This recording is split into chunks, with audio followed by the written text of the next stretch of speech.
Hi, this is Lee Fursis from the Headwater Science Center. Very happy to read to you today. It happens to be Wednesday, and we do this every Wednesday at 3:30, where I read to you, the audience, and I always read to, well, it's almost always the bunny that I read to. Orion the rabbit has been read to for about 18 months now. Every once in a while, it's not Ryan, and today it happens to be this cormorant. Okay, I won't try to even trick you. This cormorant is not alive. This is one of our cormorants that is here as an exhibit. By the way, here's a fun fact. This cormorant, 1945 is when the taxidermist would have created this exhibit. And it came to us, well, not in 1945, but at some time after that. So this is a cormorant. And today the story is about a cormorant. And I'm going to show you that looks to me like a cormorant, might be another type of waterfowl. And it's in that picture right there. So that bird is covered with oil, and this is a double-breasted cormorant. So this is a pretty good photo because I'm not seeing any crests on the top of that cormorant's head, even though you can see them here. They might be slicked back. They might be slicked back. This story is about this accident, and we'll get back to this page. Because before we do, I just want you to know we're open 7 days a week here, Monday through Saturday, 9:30 to 5. And on Sundays, we're open from 1 to 5. So we're open every single day of the week.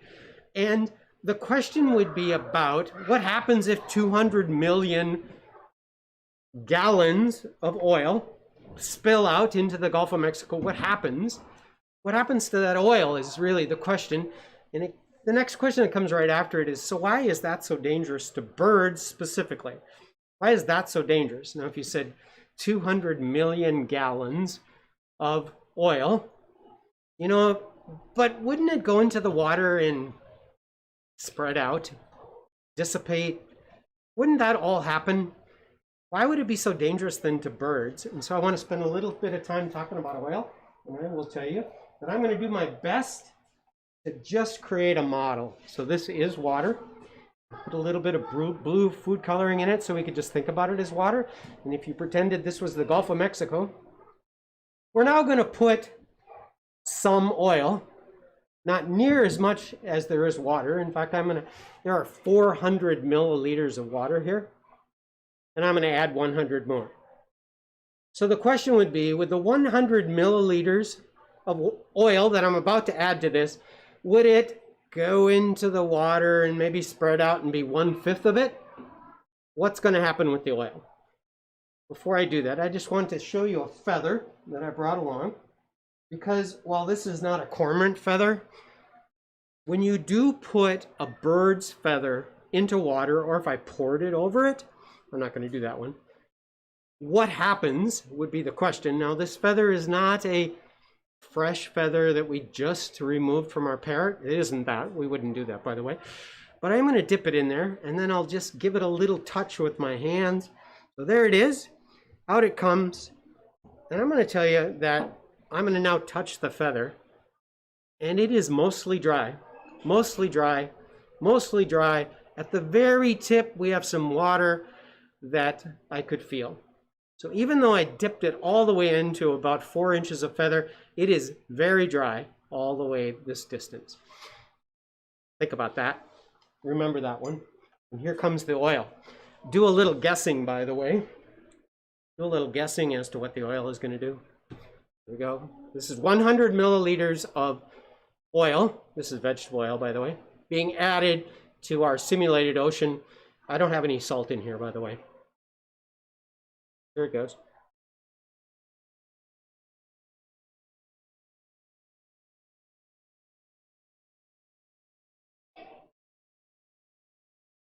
I'm going to do my best to get my hand out of the way.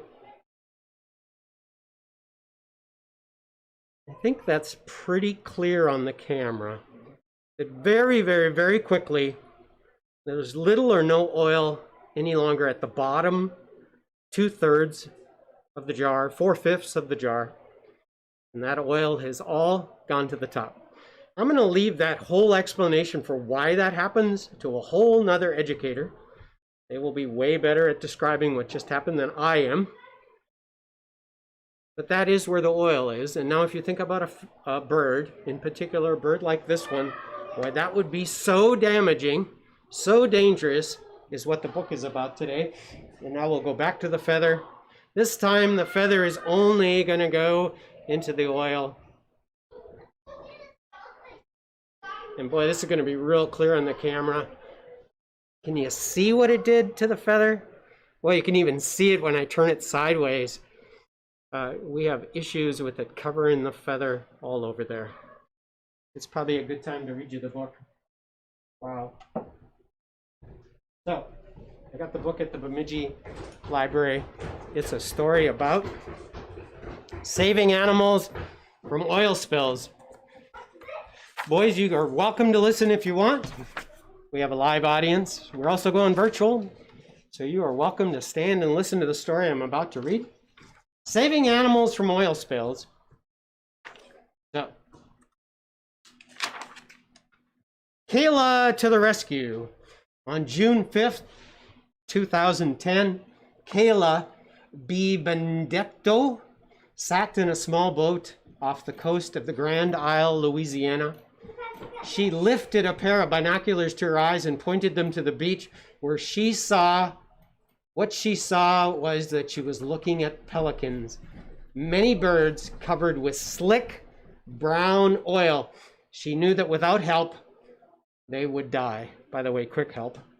And so yes, there's lots and lots of words in the story. It's from the nonfiction side of the library. I'm not going to read all of these to you, but I will get this book back to the library and then you can come see it. This is Kayla. Kayla grabbed a large net and stepped out of the boat.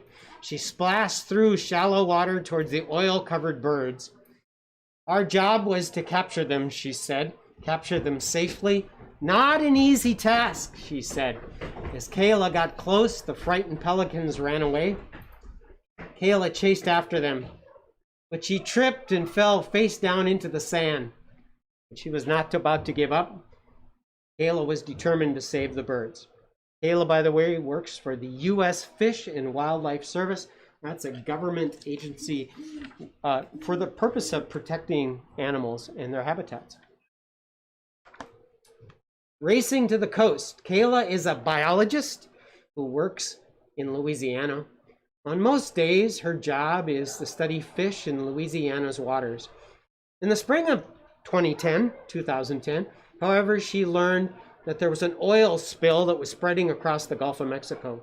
She knew this accident could be deadly for animals living around the Gulf. Like many scientists, Kayla left her regular job, raced to the coast, and joined the wildlife rescue team. So there she is. She's a part of the rescue team. Though it wasn't easy, Kayla managed to catch many oiled pelicans. Now, I want you to know they call the birds oiled. Once they have gone through an accident like this, they become oiled birds. She brought the birds by boat to rescue centers along the coast, where they could be cleaned. Kayla then turned her boat around and went back for more birds in trouble. Oiled birds were kept in small cages until they could be brought to the rescue center. So there's a bird. It's the one I showed you at the very beginning. It's easy to imagine that that's a cormorant, or maybe it's another wildlife bird. What disaster brought Kayla and the others racing to the Gulf of Mexico? That is the story about the Deepwater Horizon. That's an oil rig. It was 42 miles off the coast of Louisiana in April of 2010. Workers were using the rig to drill in the bottom of the ocean. A long pipe carried oil up from the well to the rig, and suddenly on April 20th, gas that had built up inside of the well's pipe caused an explosion that shook the entire oil rig. There's some more details for you about what all happened because of that. The blast killed 11 workers and caused the Deepwater Horizon to sink. And as the rig sank, the pipe carrying oil up from the well cracked. Oil then flowed out of the broken pipe and into the Gulf of Mexico. That's all happening right here. Workers tried their best to seal the leak, but it wasn't easy. Oil continued to gush out of the pipe for nearly 3 months. I'll pause there and let you go ahead and do the math. because by the time the workers had stopped the oil leak in July, more than, remember it was April 20th, so now we're to July, more than 200 million gallons, that's 757 million liters of oil had flowed into the Gulf, making it the largest oil spill in the history of the United States waters.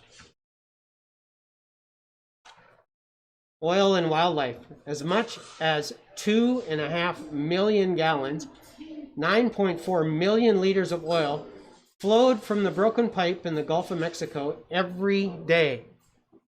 Scientists knew that the Gulf's wildlife was seriously endangered.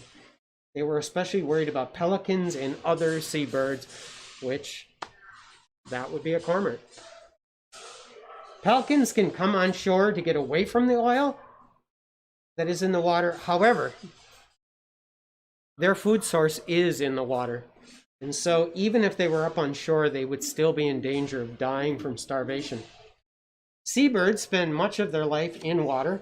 To keep their bodies warm and dry, they are covered with feathers that act like a waterproof coat. When oil gets on the seabird's feathers, however, they stick together.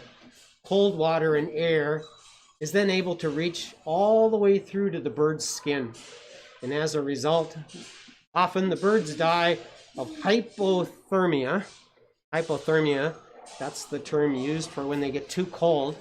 They actually die from freezing to death. A couple of pictures along with that. Oiled birds may be cleaned quickly, must be cleaned quickly, not maybe, must be, or else they'll die. So after the Gulf spill, veterinarians and other trained workers set out rescue centers all along the coast. At these centers, the birds were taken inside warm buildings and fed. Workers washed each oiled bird in a tub using hot water and soap. Clean birds were then taken to a second tub where the soap was washed off. This oiled pelican was cleaned at a rescue center in Louisiana. Now, once they were all cleaned and rinsed, the birds were placed in outdoor pools where they could stay for several days. They were being watched. Healthy birds were then released into the Gulf in an area where there wasn't any oil. All of that usually took about 7 days. So let's say that those birds are the same as those birds. You can see the cleaning process that occurred there. It took rescue workers about 45 minutes to clean each bird. It also took about 300 gallons of water for each bird. Now we're switching to turtles. And the oil that was spilling in the Gulf was also very dangerous to sea turtles. Sea turtles come to the water's surface, so it's a little different than the birds. How do the sea turtles get all covered with oil? They come to the surface in the ocean in order to feed on algae. If they swallow the oil right along with the algae, that will cause damage to their organs, and then that kills them. So, I'm going to tell you, this is a really good picture. I hope you can see that the tool they have to use to clean this sea turtle is actually a toothbrush. So every single turtle is then being cleaned. So, yep, Ryan helped me out today, and we went down into the basement, and there is a sea turtle. So, if you come by the Science Center and you say, you know, I'd like to see that sea turtle that you had in your 3:30 show last Wednesday. This is Wednesday the 19th of January. One of us will help you find this one, and then you could see what those actually look like. Having said that, back in the story, when I was reading it earlier to myself, I was very interested to find out that some of that oil gets inside of the sea turtle. They actually feed them mayonnaise, because mayonnaise must have a property that causes their insides to clean out using mayonnaise. This is an interesting story about what they did for the sake of the sea turtles. While scientists were saving oiled turtles, they realized that baby turtles, called hatchlings, were in danger as well. Sea turtles lay their eggs on the beach. When hatchlings come out of the eggs, they crawl down to the water and swim out to sea. And if they did this during the Gulf oil spill, they would be entering oily water, and then they might not survive. So here are hatchlings, tiny turtle hatchlings crawling down the beach to the ocean. Now they're going to talk about how they took care of those turtle eggs, and they begin to talk about that they carefully dug up 28,000 eggs, put them into boxes, took them by truck to the other coastline in Florida. That would be the Atlantic coastline. The eggs were kept in a warm building until they hatched in the summer. The baby turtles were then released back out onto the clean beaches on the Atlantic coast of Florida. They crawled into the ocean, and from that time on they were safe from the oil spill. Wildlife heroes. What makes a person want to spend his or her life rescuing animals that are covered with oil? Wildlife Rescue Jay can give you that answer. As a kid of 9 or 10, I knew that I just had to help take care of wildlife. There's Jay, and it's showing him a picture of rescuing. In this case, this happened in 1970. Now, in 1971, when Jay was still in his early 20s, he heard that the oil was spilling from a ship in California's San Francisco Bay. And he rushed to the bay and helped pull thousands of birds out of the oily water. At that time, no one knew how to clean birds. However, nearly all of them died. It was horrible, said Jay. So after that, he decided to dedicate his life to helping figure out how to care for animals that are covered with oil. Today, Jay is one of the world's top experts on how to rescue and take care of oiled wildlife. Disaster in Alaska. So this is another story about another oil spill, in this case not from a rig. Jay has worked at more than 200 oil spills around the world. One of the worst oil spills that ever happened in Alaska was in 1989. An oil tanker named the Exxon Valdez smashed into a rocky reef. The ship's hull ripped open. That's a picture of the ship. Ripped open and began to spill 11 million gallons of oil into the Prince William Sound. Oil soon covered many animals that lived in the water, including thousands of sea otters. The oiled otters were in need of quick help. Sea otters have fur that helps them keep warm in the cold ocean. When their fur gets covered with oil, it doesn't properly insulate the animals, and the otters can freeze to death. Also, otters spend time cleaning themselves by licking their fur, and in this case, they would be covered with oil, and they would ingest those poisons into their own bodies. Pictures of another seabird. Pictures of otters. Talks a little bit about the long-term damage that can happen to an animal. So even if they survive, there can be a long-term ramifications. So this happens to be an otter named Nuka. By studying Nuka, scientists were able to learn more about the long-term effects of oil on animals. For example, Nuka had many health problems, including skin diseases and a weak immune system. Scientists believe that the oil that got inside of her body after she tried to lick herself is what caused those problems. Lasting dangers. The Exxon Valdez spill taught scientists about lesson oil spills can be deadly long after the oil has stopped spilling into the ocean. For example, oil can enter into the food chain, and it can go from one animal to the next animal to the next animal. So first it covers the clams and the crabs and the mussels. Then the birds and the otters eat the shellfish, and then the oil gets into their bodies. Scientists believe that after the Exxon Valdez oil spill, many killer whales were poisoned from eating those fish. What long-term effects will the Gulf oil spill of 2010 have on wildlife? Scientists will be studying that for many years.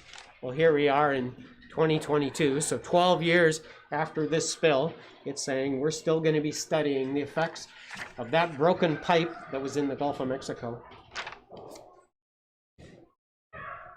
By October of 2010, remember this happened in April of 2010, by October of 2010, more than 5 miles after the Deepwater Horizon exploded, there were signs that the Gulf was beginning to recover from the oil spill.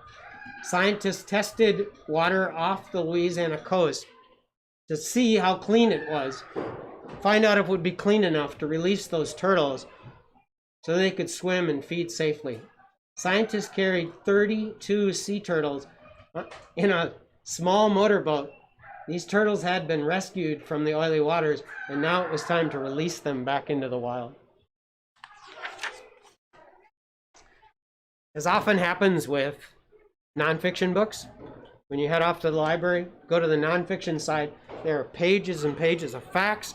There are pages that might lead you to think about other books you want to get, talk about other issues that all occurred because of that. And so that might be something you do. We also have a glossary of terms at the back of the book. And then, yeah, there's an index. Hope you enjoyed today's story. All about that oil spill. Well, maybe enjoy wasn't the right term to use. It's a little hard to enjoy that one, but...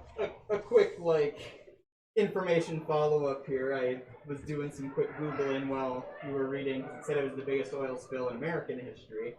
So I was looking at other big oil spills, and it seems like the only one that's bigger happened in Kuwait during the Gulf War, basically. Sure. Wow. And it was a lot bigger. It was about 40 billion gallons, so about 200 times as much oil released. My goodness. Yeah, so the biggest one in the entire world. Well, it didn't happen in the United States, but I vividly recall the oil spill in 2010. I remember that one very, very clearly. It was freshman year of college. I remember that too. Yeah, and it seemed like you were talking about the globs of oil, because it cracked somewhere deep below the surface, so you'd see the oil coming to the surface. And that went on for days and days and days before they were able to stop the oil spill. Yeah. Well, thank you very much for tuning in today. Like I say, we're the Headwater Science Center. 3:30 is when we do these shows. They're 4 days a week. And so tune in as you wish, or see them after the fact, or come to the Science Center.